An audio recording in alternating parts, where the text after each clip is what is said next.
नमस्कार। देश की तमाम फटाफट खबरों में आपका स्वागत है। खबरों के लिए आपसे निवेदन कि यदि आपने हमारे चैनल को सब्सक्राइब नहीं किया तो देश की तमाम फटाफट खबरों के लिए आपके अपने चैनल को सब्सक्राइब करना ना भूलें। आप सब्सक्राइब करते हैं तो हमें हिम्मत होती है सही और सच्ची खबरें आप तक पहुंचाने की। तो क्या है आज की बड़ी खबर देश की?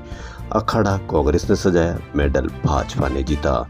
हरियाणा में किसान, पहलवान, जवान के मुद्दे नहीं चले, कांग्रेस हुई चित और चला anti Jat vote bank. Lok Sabha चुनाव के बाद भाजपा और कांग्रेस के बीच हुई पहली सीधी लड़ाई में भाजपा ने बाजी मार ली है। हरियाणा में भाजपा ने प्रचंड बहुमत के साथ हैट्रिक मारी। वहीं जम्मू कश्मीर में 10 साल बाद हुए विधानसभा चुनाव में नेशनल कॉन्फ्रेंस और कांग्रेस गठबंधन ने बहुमत का आंकड़ा पार कर लिया है। जी हां, जम्मू कश्मीर की कुल 90 सीटों में से नेशनल कॉन्फ्रेंस और कांग्रेस गठबंधन ने 48 सीटें जीतकर बहुमत हासिल किया। 15 साल बाद इन दलों का गठबंधन सत्तारूढ़ होगा। इससे पहले 2008 के विधानसभा चुनाव में इन दोनों दलों का गठबंधन सत्तारूढ़ था। वहीं भाजपा ने 29 सीटें जीती, जो 2014 के मुकाबले 4 ज्यादा है। जम्मू कश्मीर में 60 सीटें मुस्लिम बहुल और 30 हिंदू बहुल है। सभी 30 पूर्व आतंकवादी, अलगाववादी चुनाव हार गए हैं। आप मंडी जाएंगे तो आपको टमाटर 120 रुपए किलो मिलेंगे और प्याज 60 रुपए किलो मिलेंगे और भी कई सब्जियां जो 70 से 80 रुपए किलो से कम आपको नहीं मिलेगी। नवरात्रों में पिछले सालों में प्याज कम रहता था, लेकिन इस बार गरबा मेलों का आयोजन ज्यादा हुआ। इसके चलते प्याज की डिमांड बढ़ी। उधर थोक के भाव भी लगातार उतार चढ़ाव देखने को मिल रहा है।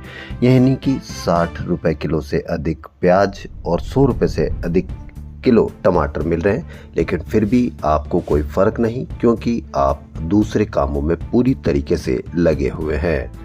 लगातार 6 दिन गिरने के बाद घरेलू शेयर बाजारों ने मंगलवार को बढ़त हासिल की। सेंसेक्स 585 अंक चढ़कर 81,835 अंकों पर बंद हुआ। निफ्टी ने भी 217 अंकों की तेजी के साथ एक बार फिर 25,000 का आंकड़ा पार कर लिया। लेबनान स्थित हिजबुल्लाह ग्रुप की ओर से इजरायल के साथ युद्ध विराम पर चर्चा की पेशकश की रिपोर्ट से मंगलवार को अमेरिका में शुरुआती कारोबार के दौरान सोने चांदी की कीमतों में जोरदार गिरावट दर्ज की गई। कॉमेक्स में दिसंबर डिलीवरी सोना 33.10 डॉलर की गिरावट से 2632.80 डॉलर प्रति आउंस रह गया। दिसंबर अनुबंध चांदी भी 1.40 डॉलर घटकर 30.61 डॉलर प्रति आउंस तक उतर गई है। भारत और बांग्लादेश के बीच खेली जा रही 3 मैचों की T20 सीरीज का दूसरा मुकाबला आज शाम 7 बजे से खेला जाएगा। भारतीय टीम ने पिछला मुकाबला 7 विकेट से जीतकर सीरीज में 1-0 से बढ़त बना ली थी। टीम सीरीज अपने नाम करने के लिए भारतीय टीम मैदान पर उतरेगी। वहीं बांग्लादेश का इरादा वापसी करने का होगा। इंडिया के कप्तान सूर्य कुमार यादव की T20 करियर में 2461 रन हो गए। उन्हें 2500 रन पूरे करने के लिए महज 39 रनों की जरूरत है। पिछले मुकाबलों में उन्होंने 14 गेंदों में 29 रन की शानदार पारी खेली थी।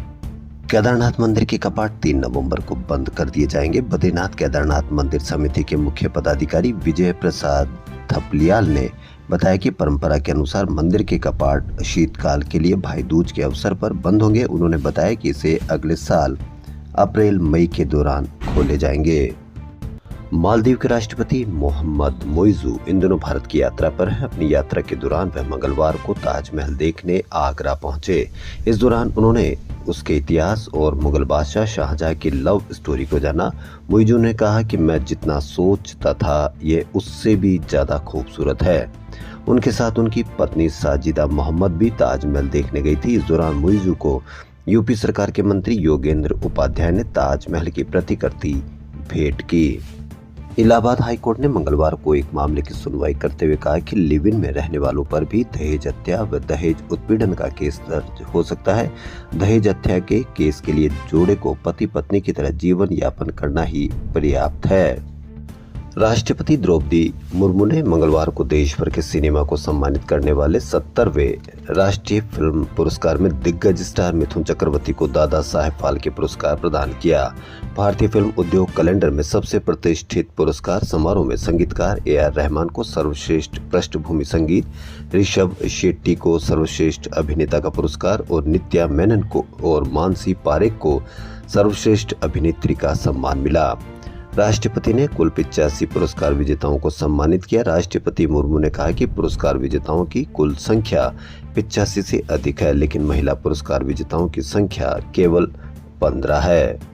दशकों से बढ़ रही जीवन प्रत्याशा में अब वृद्धि धीमी होती दिख रही है। चिकित्सा और तकनीकी विकास के कारण इंसान औसत जीवन काल की संभावित सीमाओं के करीब पहुंच सकते हैं। नेचर एजिंग जर्नल में प्रकाशित अध्ययन के अनुसार अधिकतम जीवन प्रत्याशा लगभग 87 वर्ष होगी। इसमें पुरुषों के लिए औसत आयु लगभग 84 और महिलाओं के लिए 90 वर्ष होगी। कई देश इस जीवन प्रत्याशा को पाने के लिए पहले से ही करीब हैं। अध्ययन में 1990 और 2019 के बीच कुछ ऐसे स्थानों के आंकड़े देखे गए जहां आमतौर पर लोग सबसे लंबे समय तक जीवित रहते हैं। ईडी ने टीम इंडिया के पूर्व कप्तान अजहरुद्दीन से पूछताछ की। हैदराबाद क्रिकेट एसोसिएशन में 20 करोड़ रुपए की कथित वित्तीय अनियमितताओं में अजहर की भूमिका की जांच एजेंसी के रडार पर है। अजहर एसोसिएशन के अध्यक्ष थे। नेपाल में दुनिया की 7वीं सबसे ऊंची चोटी धौलागिरी में चढ़ाई के दौरान रूस के 5 पर्वतारोहियों की मृत्यु हो गई। ये पर्वतारोही रविवार से लापता 5 पर्वतारोहियों में से 2 ने चोटी को फतह कर लिया था। मंगलवार को एक बचाव हेलीकॉप्टर से उनके शव दिखे। धौलागिरी की ऊंचाई 8000 मीटर है। घरेलू विमानन कंपनी स्पाइस जेट अपने बेड़े में 10 नए विमानों को जोड़ने जा रही है। पहला विमान 10 अक्टूबर को शामिल हो जाएगा। सभी विमानों का इंडक्शन 15 नवंबर तक पूरा होगा। स्पाइस जेट के पास फिलहाल केवल 19 विमान संचालन में है। 2015 में केंद्र सरकार ने मणिपुर की राजधानी इम्फाल को 100 स्मार्ट शहरों में चुना था। तब यहाँ महंगाई दर करीब 6% के आसपास थी। मणिपुरी हैंडीक्राफ्ट और छोटे छोटे उद्योगों का एक पूरा समूह था। मोइरांगफी, लेरम, लेसिंगफी और फेनेक जैसे फैब्रिक अमेरिका, यूरोप, सिंगापुर भेजे जाते थे, लेकिन हिंसा के 1 साल बाद से ये सब बंद है। पिछले साल अप्रैल में हुई फेमिना मिस इंडिया प्रतियोगिता तक सामान्य थे, लेकिन अगले ही महीने शुरू हुए खूनी संघर्ष में पूरे राज्य का भविष्य अंधकार में डूब गया। उद्योग हुए ठप, बाजारों में वसूली के कई रैकेट, कर्ज में डूबने वाले सैकड़ों। कब तक इसका सॉल्यूशन निकलेगा, यह कोई नहीं जानता। खबरों फिलहाल इतना ही। यदि आपको हमारा चैनल पसंद आए तो लाइक, सब्सक्राइब और शेयर अवश्य करें। धन्यवाद।